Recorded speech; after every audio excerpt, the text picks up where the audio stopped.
in part, Rona's book was about, and we managed to get ourselves a little hunk of the film from, and this is a surprise for you, Rona. We got some film from the new picture, and I think we'll get a chance here to show it maybe, and then we can talk a little bit about the characters.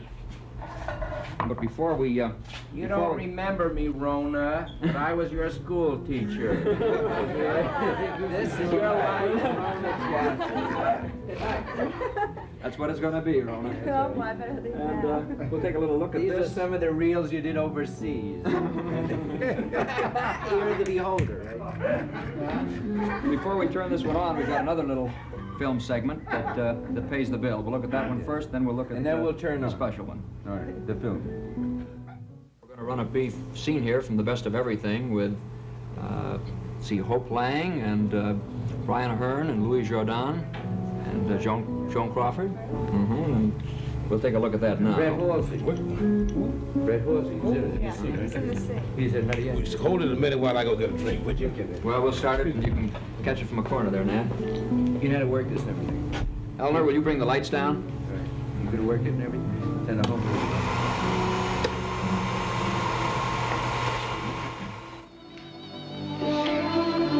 Eddie, what about your wife? Well, what about her?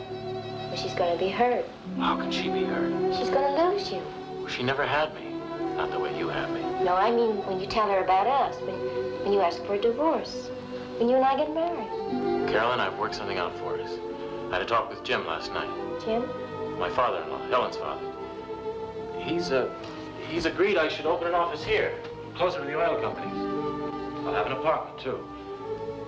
Every month I'll be here for a few days. Wait a minute, what has this got to do with us getting married? Carolyn, I'm trying to tell you that we can't be married. But I can't lose you either. We can have each other. You'll have your own life, your career, and I'll have mine. Helen won't be hurt. Nobody will be hurt. Eddie, do you love Helen? Is that what you're trying to say? No, I love you. But you don't want to marry me? I can't. Why?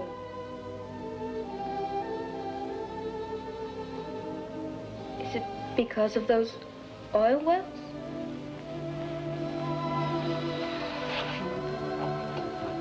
Well, never mind, it doesn't matter. Look, maybe I said it wrong. No, you said it right. I just listened wrong. That's the second mistake I've made with you. Oh, Carolyn, if you let me... Eddie, tell me something. What is it about women like us that make you hold us so cheaply?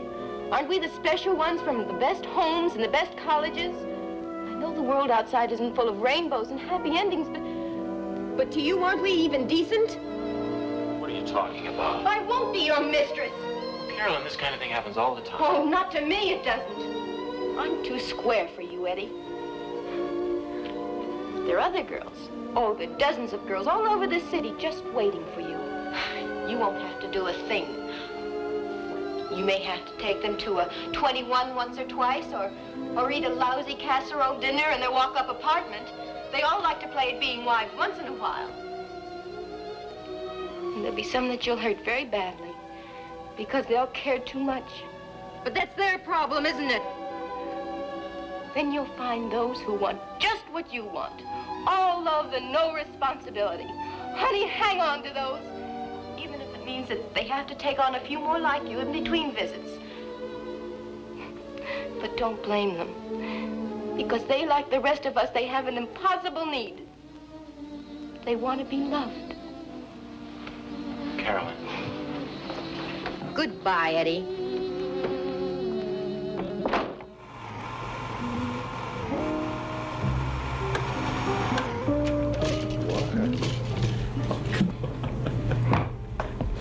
Well, what's it like, Rona, to see the characters from your book of fiction, I assume, though it may be partially fact, come to life on the screen?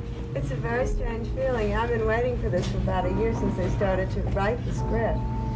And, you know, the first time I saw a screening, a rough cut, I was so terrified. It was like, you know, something you dream about, and it's almost like a daydream should never come true, because if it does come true, it's too much of a strain. You can't face it. And there it was, and there were all these people, and they look just exactly like the people in the book. The casting is marvelous. In other words, you were very happy with the casting.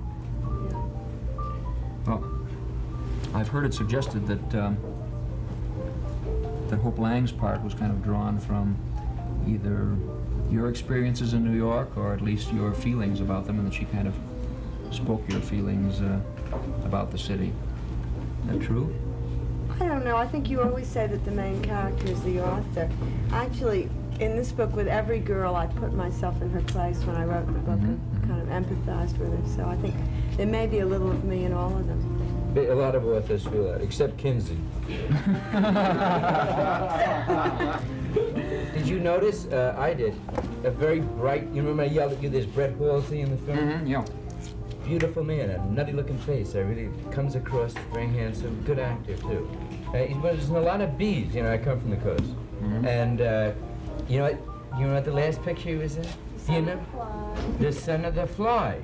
He made some. He is too much, right? That's really big. Small world. The Fly is See from Brett Playboy. Halsey in The Best of Everything, a novel by Rona Laffe. The story of crisp, bright young women who come out of the office buildings in their crisp, bright dresses. Brett Halsey, who is seen in The Best of Everything, was last in an Academy Award performance as The Fly. Help me! Help me! I'm over here!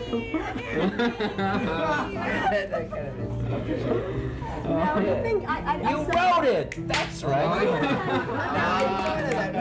We published it. He didn't Why write did it. they say such a beautiful boy and put the ugly fly's head on? And they could have had anybody. We tried to talk about he wanted it. He likes to be a fly, that's all. He likes to get in the sugar. Did you put, what happened with the fly? I don't want to get off you, The but Fly was originally a story in Playboy, the lead story in our June 50s. I remember. Some very It had a unusual whole white page illustration. with a little tiny White- fly in the A back. little right. tiny fly, $4,000 color reproduction this size and all white. it was a groovy kind of, yeah, good It's a idea. crazy story. Let's get off that and back to the book there. Rona, dear, I want to ask you a question which may sound a little rude, but I'm so tired of interview shows where everything is set up to be so nice between author and interviewer, and now that we're at a party, I want to ask you this Yes. sort of tough question, you know. I'm terribly interested in book publishing business, and when I see this advanced publicity, and then I see a book come out, and I see it climb up to, I think, number 6 on the bestseller list, 5, Yeah.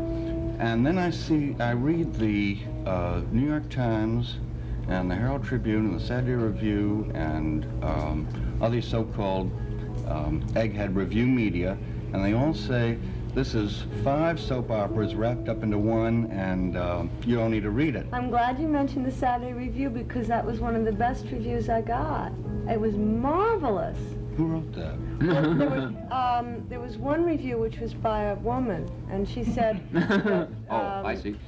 no, well, she said that it was so true that every girl who reads it is going to have a shock of recognition, and it was a marvelous review, which we in fact used in the ads. And go on with your question. Well, I just wondered how you reacted to the fact that perhaps Saturday Review, to the contrary, notwithstanding, No, that was really marvelous. the literary reviewers in general Well, the didn't Times, think and I as don't know how much. you can say the Times and the Tribune are all the literary reviewers, because before the book came out, I was absolutely terrified that I would get I don't know what, and I said, I'm not going to read any reviews. I've just written this book and that's all. So for about a month, I didn't read any reviews, and then my editor said to me, look, you're crazy, the reviews are wonderful, read them. And I did, and the reviews were mostly very good. And they were, yeah, because I have a whole collection. I've got about 200 of them. Fascinating. Do you consider the book literature? What is your definition of literature?